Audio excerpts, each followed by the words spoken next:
y de cuál es el pulso de la situación económica española. José María Rotellar, profesor de Economía en la Universidad Francisco de Vitoria. Muy buenos días, bienvenido. Buenos días. Bueno, a grandes rasgos, decía yo, ¿no? La cifra que se ha puesto sobre la mesa esta mañana, que publicaban, en el que, bueno, pues parece que la economía española sigue creciendo. Quería que hiciera una lectura de cuál es el momento de esos datos y cuál es esa economía española. Bueno, crece, pero se desacelera con bastante intensidad. Tengamos en cuenta que el tercer trimestre es un trimestre efectivamente eminentemente turístico, donde la actividad turística ha funcionado muy bien y ha impulsado el crecimiento hacia arriba, pero el resto de ramas de actividad no se ha comportado de la misma manera. Ese dato del crecimiento del 0,3% es una décima menos que el del segundo trimestre, pero realmente son dos menos, porque 0,4% era el crecimiento trimestral del segundo trimestre que daba el INE en el avance del mes de julio. Pero en el mes de septiembre, el 22 de septiembre, hace poco más de un mes, en principales agregados, revisó al alza el crecimiento del segundo trimestre al 0,5%. Y en el avance de hoy del tercer trimestre ha revisado a la baja de nuevo hacia el mismo dato del mes de julio el del segundo trimestre, del 0,5 al 0,4.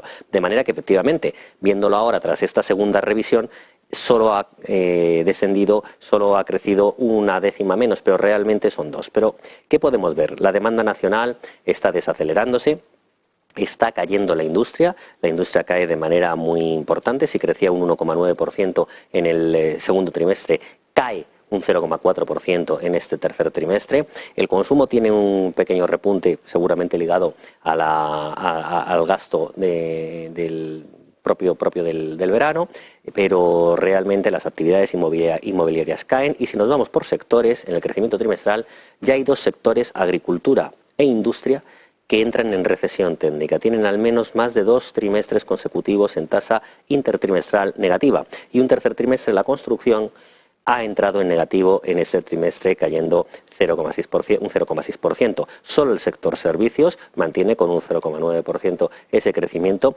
pero también de una manera muy debilitada, pese a que está recogido ahí todo el sector, toda la actividad turística. Las actividades recreativas son los que lo están impulsando en este trimestre hacia arriba, porque por ejemplo el comercio minorista se queda casi plano en un 0,1%.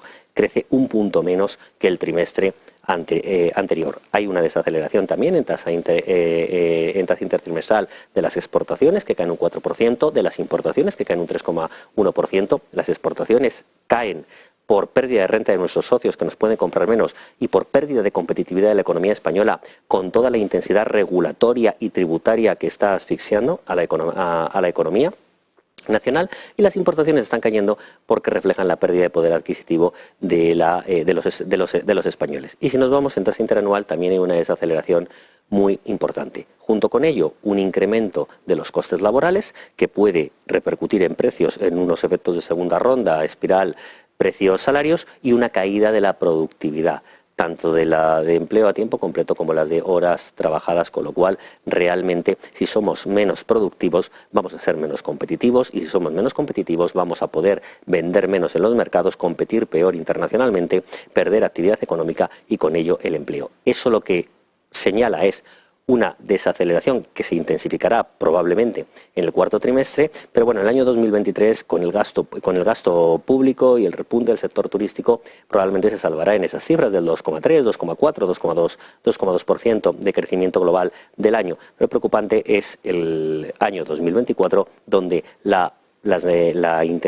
medidas de política monetaria se notarán con mayor intensidad, porque llevan un retardo siempre de 12, 18, 20 meses. Se van a notar con más intensidad ahí la subida de tipos de interés, con el estrangulamiento en la financiación a familias y empresas, con la pérdida de poder adquisitivo, y eso llevará, en el Observatorio Económico de la Universidad Francisco de Vitoria hemos estimado que la economía española no va a crecer más de un 1% en 2024, y la mayoría de instituciones están ya rebajando esas previsiones hacia ese entorno. El otro día Funcas ha bajado 1,5, AIREF de momento ha bajado 1,7, OCDE ha bajado 1,5, con lo cual desgraciadamente se está observando esa ralentización de la economía, y ya digo, nosotros creemos que no crecerá más del 1%. Hay una desaceleración clara de la actividad económica en España, desgraciadamente. Me ha dicho muchísimas cosas, además desligando cada uno de esa economía, esos sectores. Ha habido dos cosas importantes que además de alguna manera dibuja también lo que los PMIs, más allá de lo que son los datos nuestros propios, están adelantando. Estaba hablando de esa recesión en industria, estaba señalando cómo construcción entra también en ese dibujo peligroso.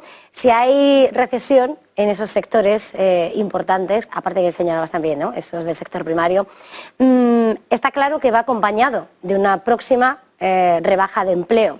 Con lo cual, en este escenario de desaceleración que estabais apuntando desde Francisco Vitoria para un 1% ya para 2024, no sé hasta qué punto nos estamos acercando, ahora que se está presumiendo de datos de empleo, a una situación que realmente empiece a desencadenar una situación algo más preocupante en el empleo, sobre todo además, y lo voy a ligar porque no vamos a tener mucho más tiempo, en un momento en el que además se está diciendo lo que se quiere es un pleno empleo, y entonces lo que se plantea, si sale adelante ese gobierno de PSOE y Sumar, es una reforma laboral, una reducción de jornada laboral, en el que además se quiere mantener el sueldo, cuando además hablabas de ese aumento de los costes salariales. No sé si la situación se agrava mucho con los latidos que empieza a arrojar el mercado del empleo. Bueno, por una parte, más que crear empleo, se está repartiendo y ha habido también mucho sostenimiento con mucha creación de empleo público. Recordemos que en el año 2017 eran 2.700.000 empleados públicos y hay casi 1 millón más ahora, o 800.000, ¿no?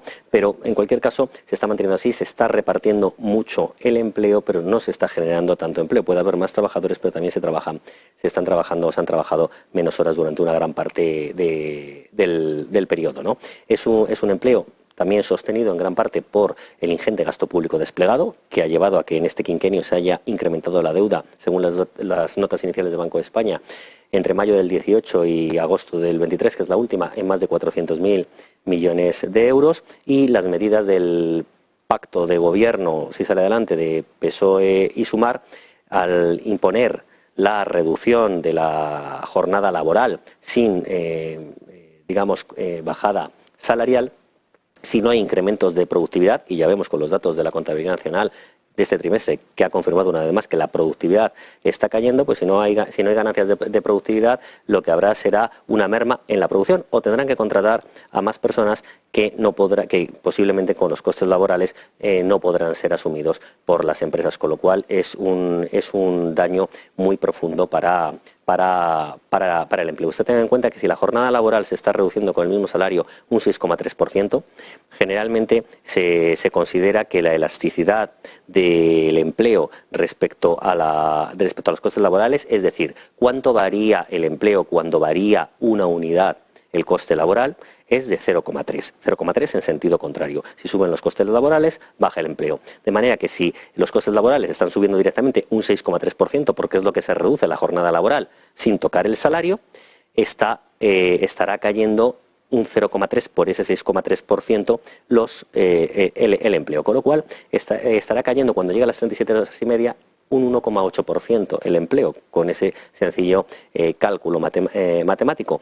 El plan presupuestario enviado por el Gobierno a Bruselas indica una subida del empleo en 2024 del 1,4%. Aunque en el 24 se apliquen solo 38,5 horas, la reducción aplicando esa elasticidad sería del 1,1%, con lo cual prácticamente se comería todo lo previsto por el Gobierno en ese plan presupuestario. De manera que retorno de las reglas fiscales en 2024, mayor efecto de la política monetaria ya, puesta en marcha anteriormente, pero con los efectos retardados también en 2024, guerras de Ucrania y de Israel, subida del precio del petróleo, inseguridad jurídica generada por las empresas. Hemos visto como Repsol ya ha advertido de que si sigue esa inseguridad jurídica no hará más inversiones en España. La COE ha dicho ya está bien, también literalmente. Entonces está habiendo una sensación de acoso al sector productivo español que lo único que hace es ahuyentar inversiones debido a esa inseguridad jurídica y a la presión, a la presión tributaria que cada vez hace que los españoles tengan que soportar un esfuerzo fiscal mayor. Y está claro que es muy peligroso porque los ciudadanos y las empresas, sobre todo, pueden votar con los pies, es decir, marcharse, desgraciadamente, a otras localizaciones, y en ese caso no habrá ninguna recaudación, no habrá ninguna generación de actividad económica y no habrá ninguna generación de puestos de trabajo, con lo cual es destrucción de riqueza de manera absurda e innecesaria. Pues José María Rotellar, profesor de Economía de la Universidad Francisco de Vitoria, ha sido un placer, lamento no tener más tiempo, gracias, feliz jornada y hasta la próxima. Buenos días.